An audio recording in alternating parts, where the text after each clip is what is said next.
Does the media leave your child unsettled or aggressive, or curious or relaxed? High sensory fast-cut videos can trigger a fight or flight response. If you are using screens to calm your kids down, think about this.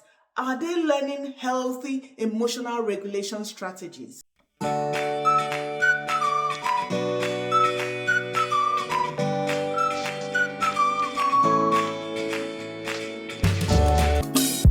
Have you ever had that moment?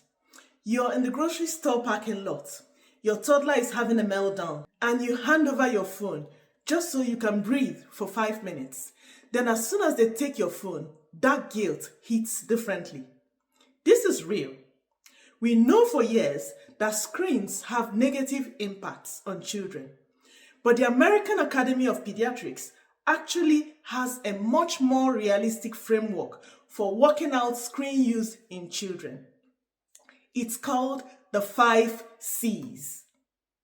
Welcome to Little Actions. I'm Dr. Odi, and this is your safe space for honest conversations about child health, mental well-being, and specific support for Black and ethnic minority families. We believe in the power of small steps to create big change, and today we're taking a very important step together. Today we're moving away from the stopwatch method and towards a strategy that actually works for modern families. Let's break down how to stack your little actions to build a healthier digital home. Let's talk about the 5 C's. Let's have a deep dive. First C is the child. Who is your kid? Every kid is different. Does your child have the self-regulation to turn the TV off, or do they have a meltdown every time? The AAP suggests looking at your specific child's developmental stage. A 2-year-old's brain processes screen differently than a 10-year-old. A high-energy 4-year-old needs a different digital diet than a studious 12-year-old. Also consider their temperament. Does tech make them agitated, or does it spark curiosity? One size does not fit all.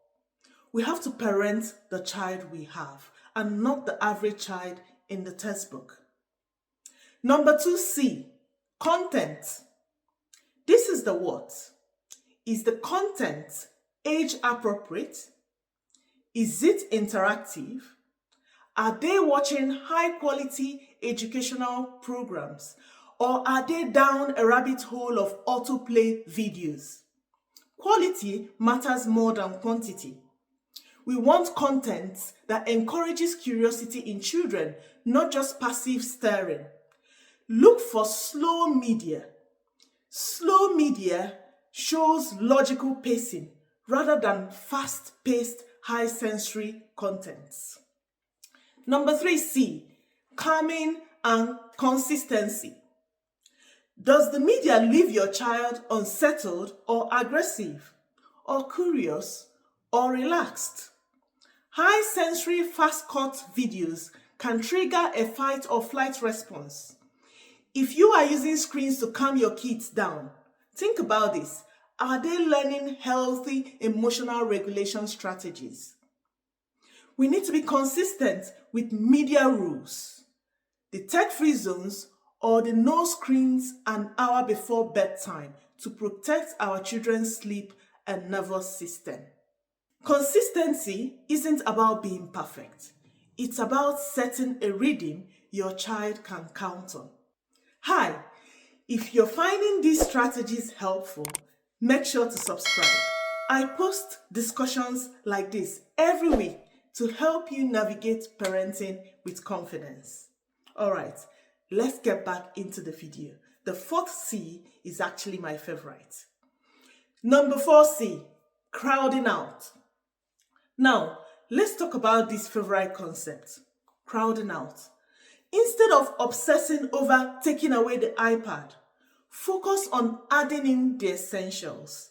This includes ensuring quality sleep, ensuring physical play, ensuring reading, family times, and family meals. When you fill the day with these little actions first, there is simply not enough time left for screens to become a problem.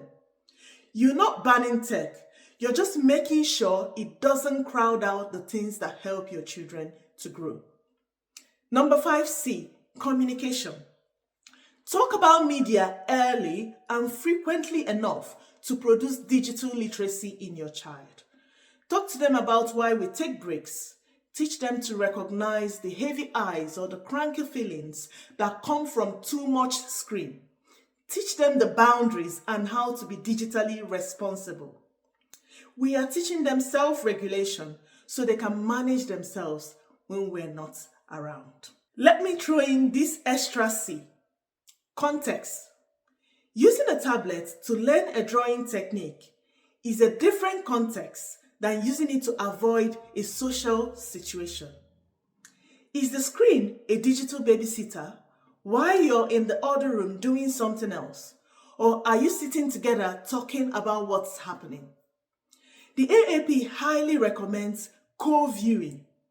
When you interact with the screen together with your child, it turns a passive moment or a passive act into a learning moment. Parenting in the digital age can be challenging. I do appreciate that. But if you're focusing on these C's, these 5 C's, you're doing a great job. If this video has helped you, hit that like button, subscribe for more science-packed parenting guides, and tell me in the comment section, what is one non-negotiable activity you use to crowd out screen time in your house? See you in the next one.